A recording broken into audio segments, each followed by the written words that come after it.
And now, SealTech, brought to you by Steele Rubber Products, helping restore the car of your dreams.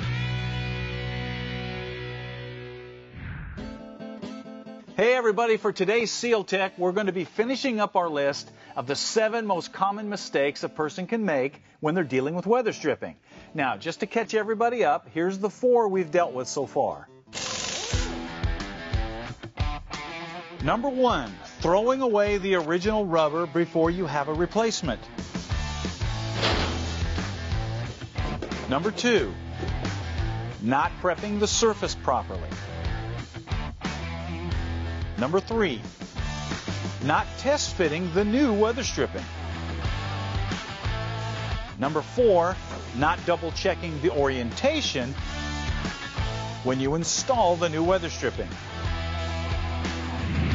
And that brings up number 5, using too much adhesive or not using it correctly.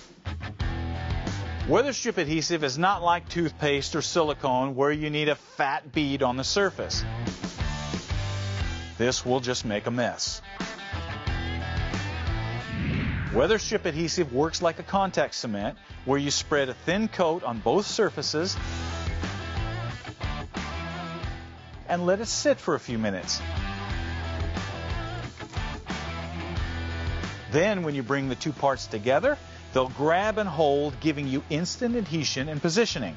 Done right, there should be no adhesive visible or squishing out around the edges, and the rubber should stay where you put it on the panel. Mistake number 6 also has to do with adhesive, but after it's been applied. And the mistake is closing the doors, the hood, the trunks, whatever the body panel, before the adhesive has a chance to dry. Even if you've put it on correctly, this can slide the weather strip on the wet adhesive out of its proper channel and allow it to dry there. Not only making a mess, but usually requiring that you buy new weather stripping and do it again. To prevent this, it's important to let the adhesive sit and cure for a few hours before shutting the doors or the trunk. If you want to make sure the weather strip stays in place while it's curing, some strips of masking tape work great to hold it in position. And finally, number 7, take your time. Don't get in a hurry. Because when you get in a hurry, that's when you start doing things like using too much adhesive, or closing the doors too soon, or putting the parts in backwards. Remember, installing weather stripping is a process, just like painting or building an engine or putting together an interior. And if you avoid these 7 little mistakes, it will make that process a whole lot more fun.